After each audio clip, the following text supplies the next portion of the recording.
through those pieces, and you want to start, if you're real good, you start at the corners, right? Try to put your corners together.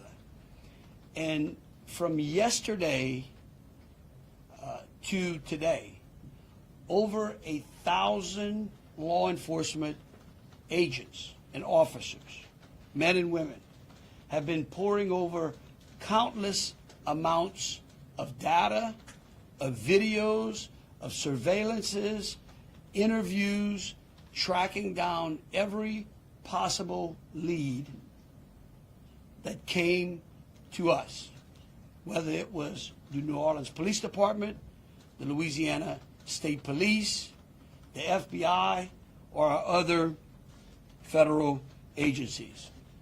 Also yesterday, I issued an emergency declaration.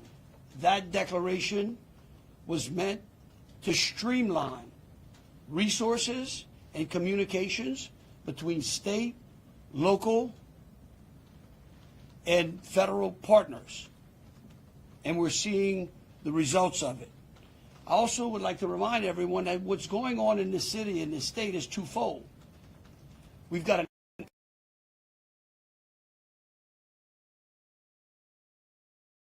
continuing to secure the city in preparation for 3 o'clock kickoff time for the Sugar Bowl. With that, I would also remind those who are in the city that as far as state resources are concerned, we have the Louisiana State Police, the Louisiana National Guard, which was part of that emergency declaration, which allowed us to put an entire MP company on the ground. Those become force multipliers, is what we call that in law enforcement and the military. That helps to add to the resources that we have. Wildlife and Fisheries, the Department of Corrections, DSF, DHS, our Veterans Affairs, our Probation and Parole, all state agencies. Any state agency who has post-certified officers are here in this city to help secure the city. And so with that, I would like to turn it over to Christopher Rea, who is the Deputy Assistant Director of the FBI's Counter Terrorism Division. Chris? Thank you, Governor Landry. Good morning. I am FBI Deputy Assistant Director Christopher Rea. I'm from our Counterterrorism Division at headquarters. I'm also joined by Assistant Special Agent in Charge Alethea Duncan from our New Orleans office, who you heard from yesterday. I'm here to discuss not only the latest investigative information we have here in New Orleans, but I'll also let you know about other investigative activities outside of the state. I first, and most importantly, want to send our deepest condolences to the victims of this horrific attack and their loved ones. 14 innocent victims were killed in this senseless attack, and at least 35 are injured. We cannot ease the grief people in this community and across the nation are feeling at this time, but rest assured, we stand with you and in support of you. All the resources, and I'm going to go into that a little bit later, all the resources of the FBI are being focused on tracking down every piece of evidence, every lead, every interview, every potential lead we've got. While I won't be able to answer all your questions today, my goal is to be as forthcoming as possible with you on what we've uncovered so far. First and foremost, let me be very clear about this point. This was an act of terrorism. It was premeditated and an evil act. This was obviously a critical incident, and with that, lots of information and tips come pouring in from law enforcement, first responders, and the public. We have been aggressively running down these tips and information. As you all know, that takes time, and we will continue to do so until every lead has been followed through on. This investigation is only a little more than 24 hours old. So I ask you to keep in mind that as I go through some of the specifics later.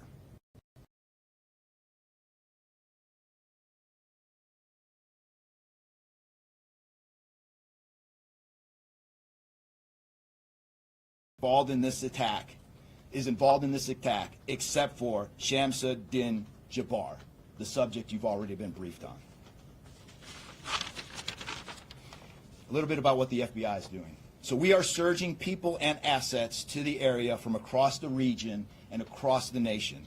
Special agents in multiple field offices across the country have been deployed and are assisting with potential aspects of this investigation and following up on every lead. Additional teams of special agents, professional staff, and victim specialists continue to arrive to provide more investigative power and assistance to the victims and their families. We've also forward deployed a number of our critical incident response group assets, including members of our hostage rescue team, special agent bomb technicians, and crisis management coordinators.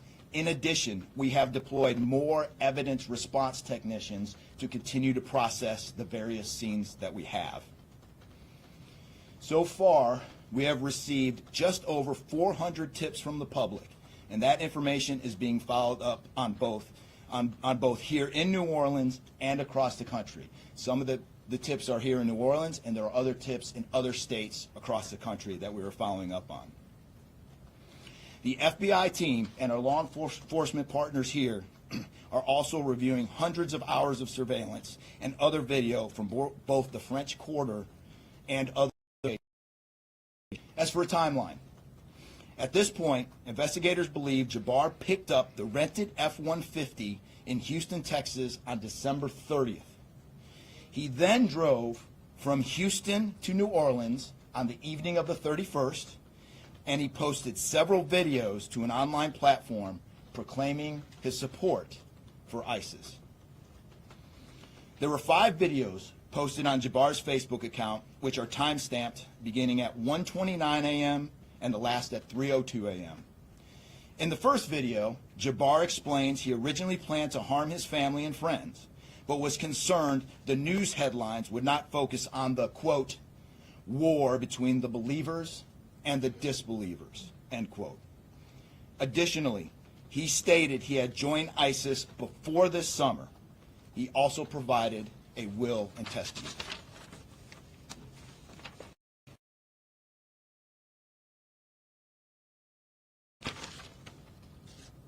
FBI, we have a couple different scenes at the location. We have released the scene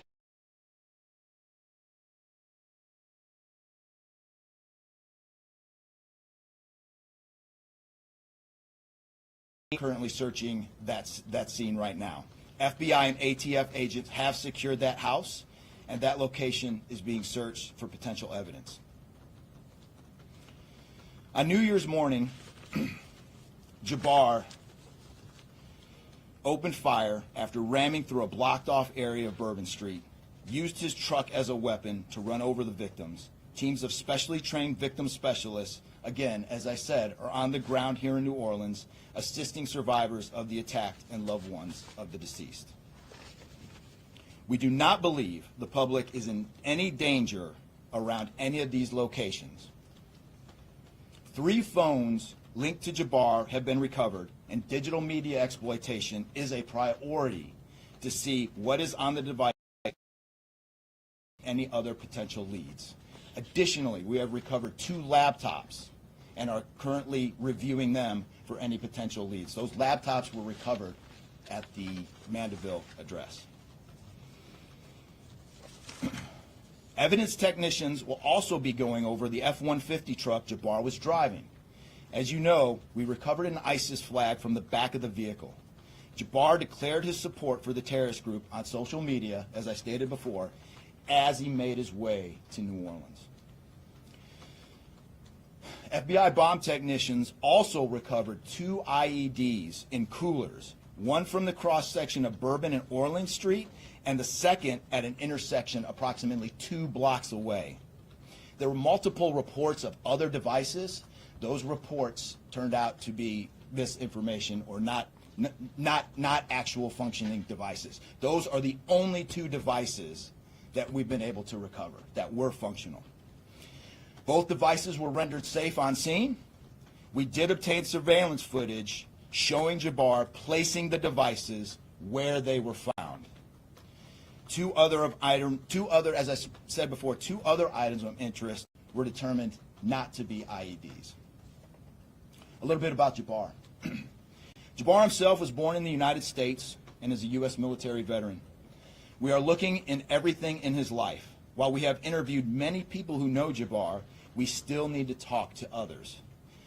Whether you know Jabbar personally, worked with him, served in the military, or saw him in New Orleans or Texas, we need to talk to you.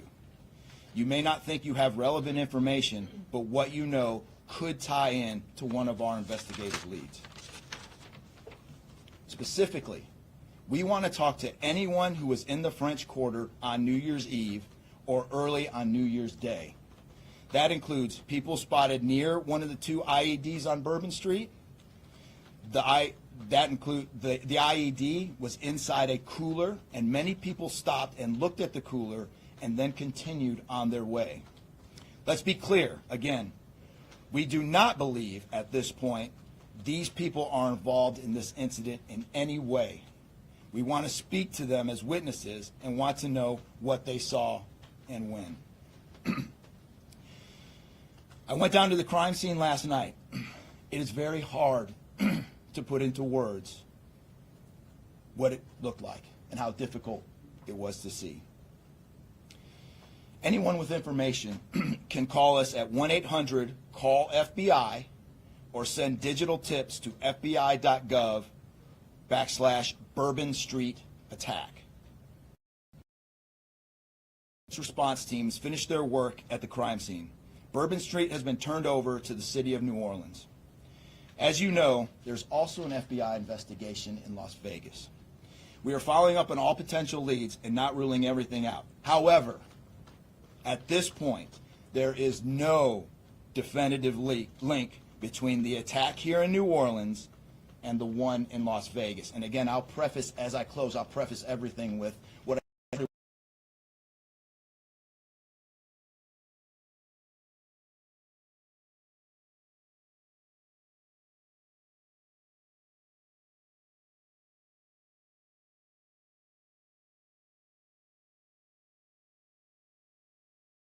also, although I've only been on the ground here a short time, I also want to express a sincere appreciation for our partners here, which include the U.S. Attorney's Office, HSI, ATF, the New Orleans PD, the Louisiana State Police, the Governor's Office, and countless others. At this vaccine.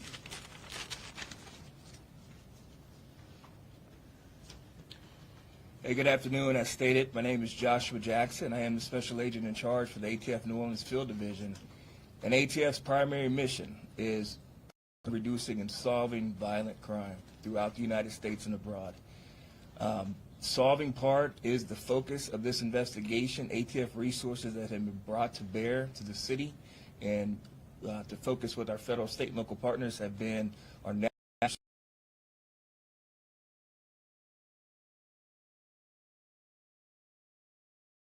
fire investigators, certified explosive specialists, fire engineers, electrical engineers. These folks will give additional investigative leads to help the investigative team identify what happened at the location in Mandeville and identify how that fire started and move the investigation forward from there. Additional resources that ATF has brought to bear into the city as our ATF Special Response Team. This is a tactical team capable of handling any sort of enforcement operation. This team is deployed, on set, and ready for the Sugar Bowl today. This team is also made available to the Louisiana State Police and also New Orleans Police Department to assist with any efforts that they may have during this period. Additional resources, as the governor alluded to, he executed executive powers and had an emergency declared to where ATF was able to tap in to Emergency Support Function 13 resources. This allowed us to bring additional explosive detection canines so that we can safely sweep the city and safely sweep the Super Bowl in preparation for the game today. These resources will still be in the city as we lead up to the Super Bowl and through Mardi Gras. These type of ATF resources will be here The last resources the ATF has brought to bear, and probably the most important one, is our victim witness coordinators. These folks come in and they provide resources to the victims and the family members that have suffered greatly during this tragedy. The entire city hurts, but the victims and the family members are in need of resources and care long after this investigation wraps up. This time next year, to be hard for the families and friends who suffered during this event. So our victim witness coordinators are working with the FBI, the City of New Orleans coordinators to provide resources to these folks out here. And as we move forward, ATF will be committed. We will work with the investigative team moving this investigation forward, but also will be here.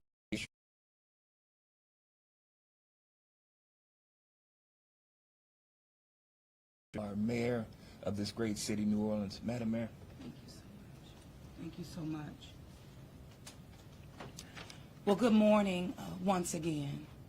And I just want to just echo my thank yous to the unified command of our law enforcement partners and at every single level, federal, state, and governor. Governor, thank you for your partnership. Thank you. I also want to thank the residents and the visitors of the city of New Orleans for your patience, for your support, and most of all, your prayers. Our hearts and prayers continue to go out to the victims' families, and the city of New Orleans, we're resilient. And as I stated on yesterday, my focus in terms of a priority has been on our victims. As you heard, that yes, the FBI was able to clear Bourbon Street. And what that meant also for me in this city was that we were able to remove our victims, identify them, and notify their families. Real reverence. They mattered, the families matter, and matter to the city of New Orleans. In addition to that, I want to just thank again our federal partners in Washington, listening to my plea personally for the additional resources to allow for the scene to be cleared, and again, attending to our victim. And I did the sign across in my own way because reverence, again, is important.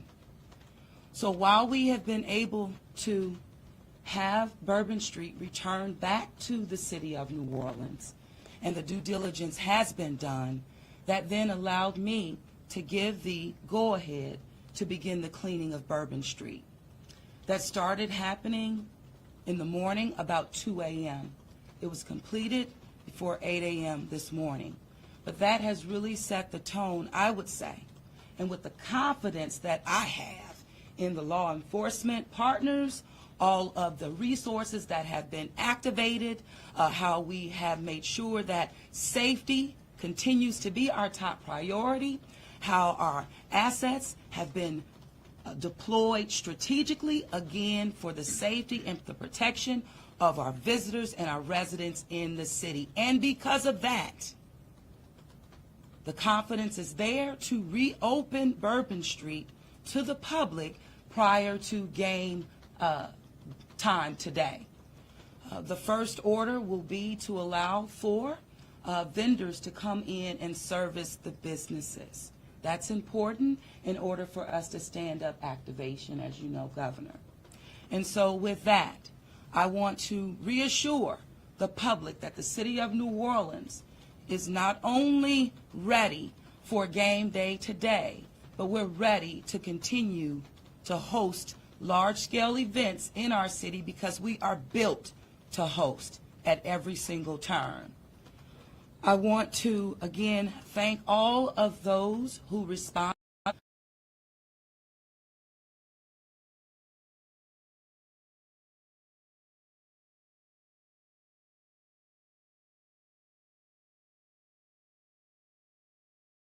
As leadership, we will continue to operate and cooperate as we always have. So I want to also thank all of our partners for the added resources for victim and crisis management. We know that that's, again, important. Working with our partner, the Greater New Orleans Foundation, we have set up a fund for our victims' families for not only the future, as you heard, this is going to be a long process for our people. So with that, the City of New Orleans, and with all of my confidence, we are ready. And we could not get here, again, without the unified presence, support, and cooperation. We are stronger together. And I want to say again, thank you so much. Thank you, Governor. So once again, the Governor would like me to reiterate that Bourbon Street will be prepared for full activation before game time today. We know 3 p.m., so we're working towards 2:30 p.m. But prior to game time, the kickoff, Bourbon Street will be restored. So we're hard at work now. Our teams are now, and of course, working with our business community to serve our public and serve our residents and our visitors alike.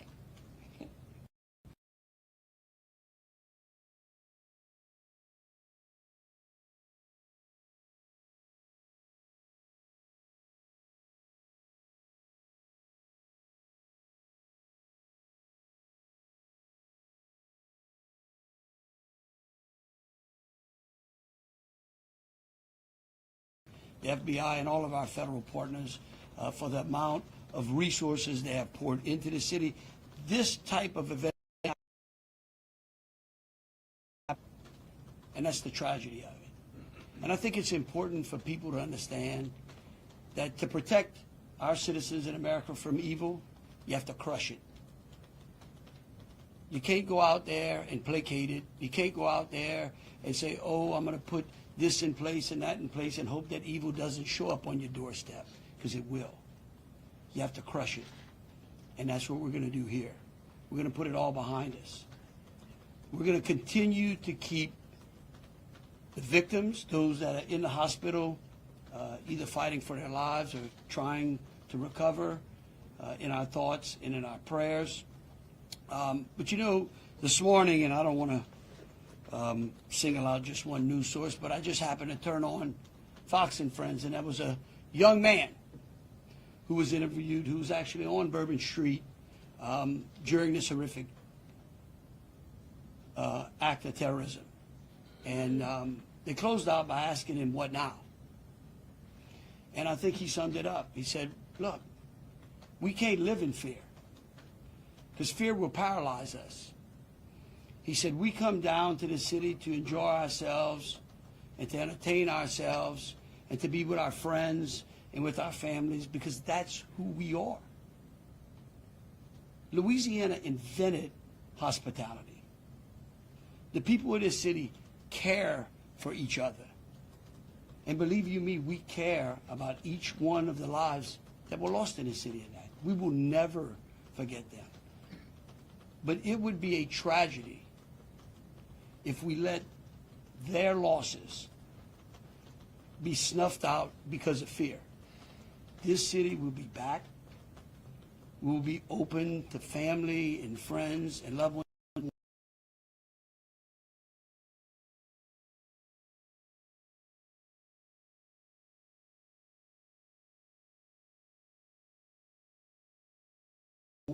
Those, again, who have lost loved ones in mind, and we're going to get on to the business of this city and this great country. With that, I'll take any questions. Governor, this is for you and the Assistant Director. The message has really changed since yesterday. Yesterday, the FBI said that people should be vigilant, that he did not act alone, that he likely had help, and now you're coming out the very next day and saying he was a lone wolf, everything is safe, the game moves on, everybody had a good time. How can you be so sure just 12 hours later? Well, we're going to bring him up, all right? But here's what I want to remind everyone. Like, I was the deputy sheriff, right? I worked in a jail. I worked on the street. I worked on the interstate. I served warrants. I can tell you. Look, in today's world, I get it. Information, we get information like that.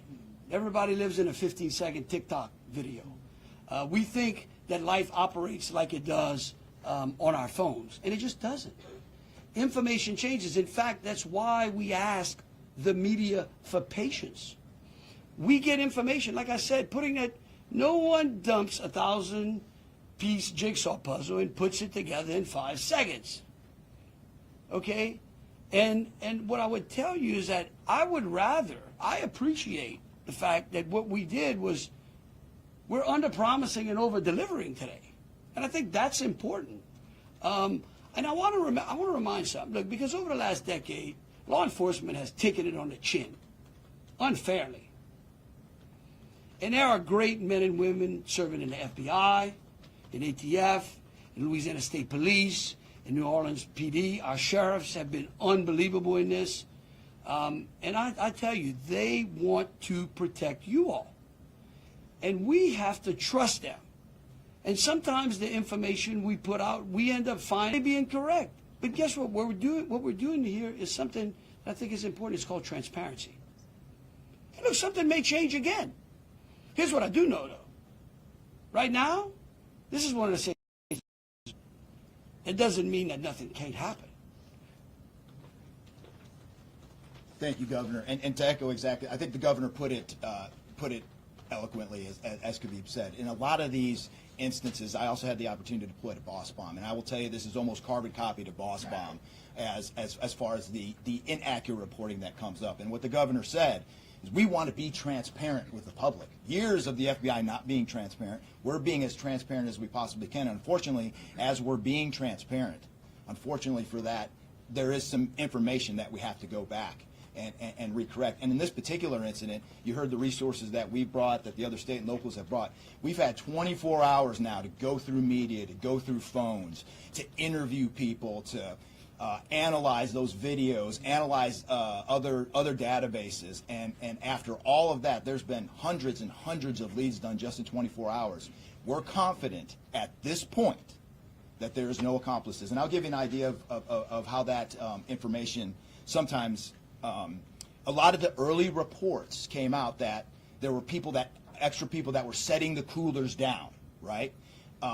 It turns out those were just patrons on the street that were looking inside the coolers, right? Well, we didn't know that at first, so we had to kind of track all that down and put that to rest. So that's just an example, one of the pieces of information, but there were other pieces of information that after we got our feet under us a little bit and on the ground here, we were able to put together a much more accurate picture of the subject and his attention. The updated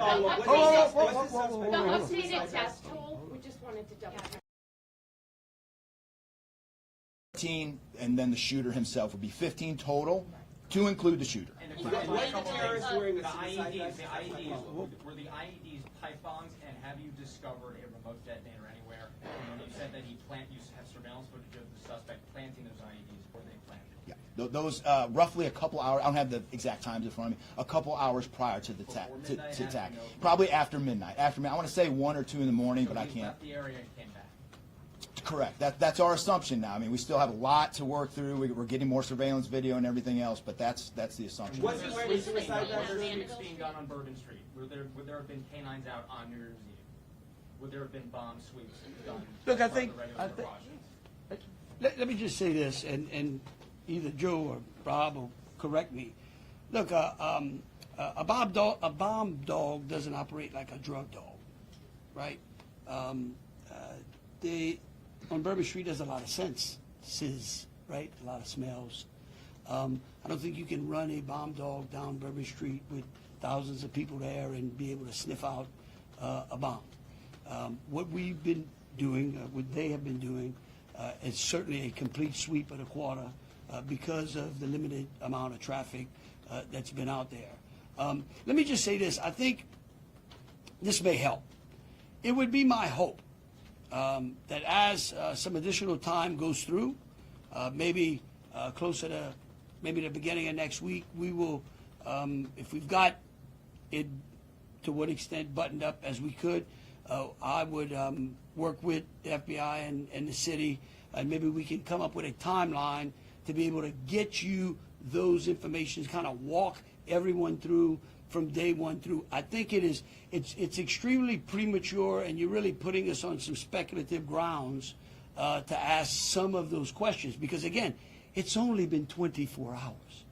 I mean, can you imagine how far we've come in 24 hours? So, Was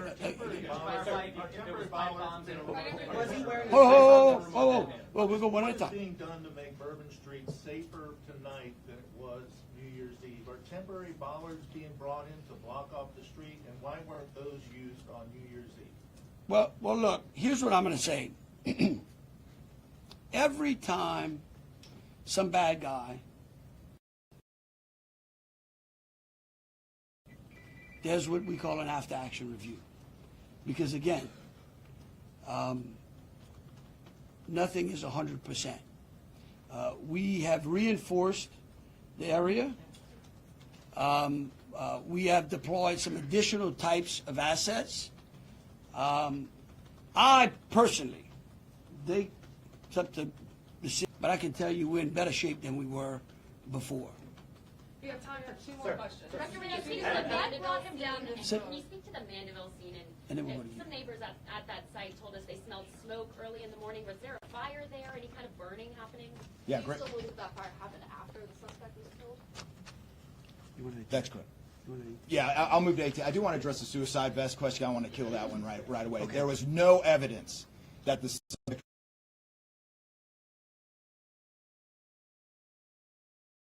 Yeah, as to the fire at the Mandeville scene, so our working theory now is that the fire started after Jabbar was already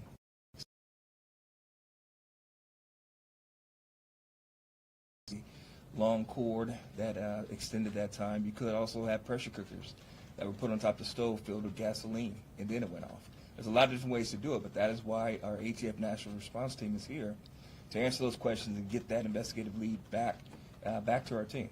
So more to come on that. We're still processing that scene. We're out there right now. Are you able to What assess what is type so of... how he became radicalized over all of this time? What brought him to Bourbon Street? Do we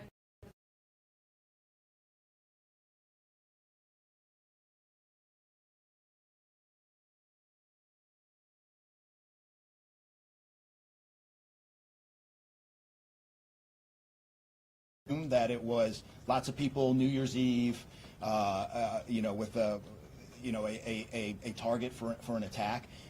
That's the stuff in the coming days as far as that path to radicalization that we're really going to be digging into and making a priority of. So what I can tell you right now is that he was 100% inspired by ISIS, and so we're digging through more of the social media, more interviews, working with some of our other partners to ascertain just how to ascertain a little bit more about that connection. We're gonna do one more. Kate? right there? You've had your hand up for a while. Yeah. Sir. Thank you, I appreciate it. Yeah. It's actually for Special Agent Ryan. Sir, I prefer. in order to reassure people, would you be able to explain the analysis and evidence that has led to this most recent understanding that he was a lone actor and that there is, at this point, at least from your understanding, no further danger to the public? Sure. I think a lot of that, multiple interviews, the hundreds of interviews that we've conducted so far, the social media review that we've done of his accounts, by my count now, the 5 devices we have, the 3 cell phones and the 2 laptops, been able to initially triage or go through that, and there is just nothing to indicate anything in our systems that he was aided in this attack by anybody. And again, I have to caveat, like the governor said, it's just 24 hours into it, and that could change. But right now, we've got a much better picture and much more confidence on what we were dealing with than we were just 24 hours ago. All right, look, thank y'all so very much. Again, we are going to try to get y'all as much information as possible. So, any additional information will be put out through press releases. Thank you so very much. Moving forward, are we going to be making Bourbon Street a pedestrian only, or are we going to be allowing cars to drive through? Pedestrian only?